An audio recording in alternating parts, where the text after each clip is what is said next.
वंदनीय बाळासाहेबांच्या दूरदृष्टीतून आकारास आलेला देशातील पहिला मुंबई पुणे एक्सप्रेसवे आजही लाखो प्रवाशांसाठी गतीचा मार्ग आणि राज्याची जीवनवाहिनी आहे. पण लोणावळा खंडाळ्याच्या घाटातील ती जीवघेणी वळणं, पावसाळ्यातली भीती आणि तासनतास अडकणारी वाहतूक हे चित्र बदलण्याचं एक स्वप्न पाहिलं गेलं. 2017-18 मध्ये तत्कालीन सार्वजनिक बांधकाम मंत्री एकनाथ शिंदे यांनी या मिसिंग लिंकचा पाया रचला. ज्या हातांनी प्रकल्पाचं भूमिपूजन केलं त्याच हातांनी याचं लोकार्पण करावं हा नियतीचा आणि मेहनतीचा एक अनोखा योग आहे. पण विकास कामांच्या प्रवासात नेहमीच सरळ रस्ता नसतो. 2019 नंतर राज्यात सत्तांतर झालं आणि या महत्वाकांक्षी प्रकल्पाच्या गतीला जणू ब्रेक लागला.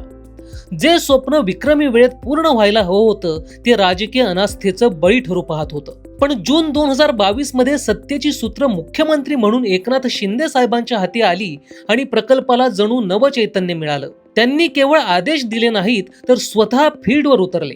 कधी रात्रीच्या वेळी बोगद्यात जाऊन कामाचा दर्जा तपासला तर कधी भर पावसात टायगर व्हॅलीवर उभं राहून कामाची प्रगती पाहिली. लोकांचा वेळ वाचला पाहिजे, प्रवास सुरक्षित झाला पाहिजे हा एकच ध्यास त्यांनी उराशी बाळगला.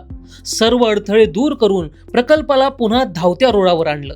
हा केवळ मिसिंग लिंक नाही तर महाराष्ट्राच्या प्रगतीला जोडणारी कनेक्टिंग लिंक आहे. 23.45 मीटर रुंदीचा हा बोगदा जगातील सर्वात रुंद बोगदा म्हणून Guinness book of world records मध्ये नोंदवला गेलाय. 13.3 किलोमीटरचा हा नवा मार्ग, प्रवासाच्या वेळेत तब्बल 30 मिनिटांची घट, 6 किलोमीटरचे अंतर कमी आणि टायगर व्हॅलीतील तो भव्य केबल स्टेट पूल जो पर्यटकांच्या डोळ्यांचे पारणे फेडतोय. राजकीय अडथळ्यांवर मात करून जिद्दीच्या जोरावर हा कनेक्टिंग दुवा आता जनतेच्या सेवेत रुजू झालाय. लोकांच्या हितासाठी धावणारं सरकार म्हणजेच शिवसेना महायुती सरकार.